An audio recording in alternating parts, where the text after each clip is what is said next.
Salman Khan has been convicted under all charges, including culpable homicide not amounting to murder in the hit-and-run case of 2002. The judge is reading out the order to him as we speak and has said that it was he who was behind the wheel that day, that it was not probable that his driver Ashok Singh was behind the wheel, and Salman Khan stood in the witness box as the order was being read out to him.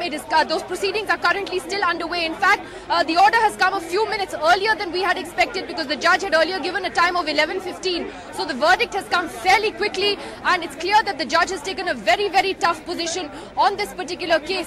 All the charges against Salman Khan, and there were 8 charges against him, the most serious of which was culpable homicide, and that has been upheld.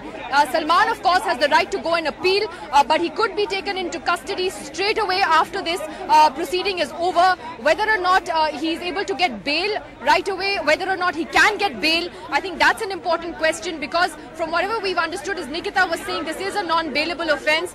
So does this mean, how long does Salman Khan have to go to jail? That is what we'll have to wait and see. Now, but all the charges against Salman Khan have been proved. We're going to try and bring you reactions to that from lawyers in particular.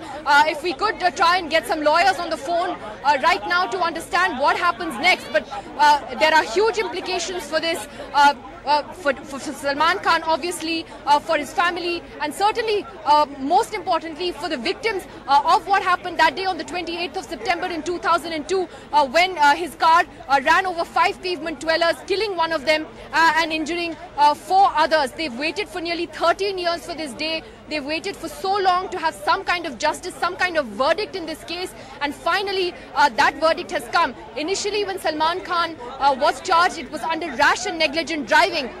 But that charge was then bumped up to culpable homicide, which is, of course, a far more serious offence. And that is what he has been convicted under. He has been found guilty of all the charges that the prosecution had brought against him.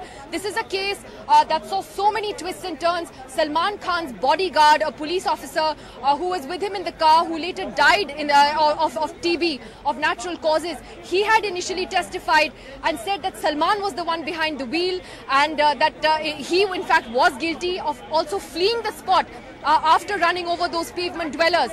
Ravindra Patil, that was his name, that was his bodyguard's name. His testimony was very, very crucial in this case. He had not changed his position. He died later of tuberculosis in a hospital in 2007, and his testimony proved to obviously be crucial as well. We'll have to wait and see what the detailed order is.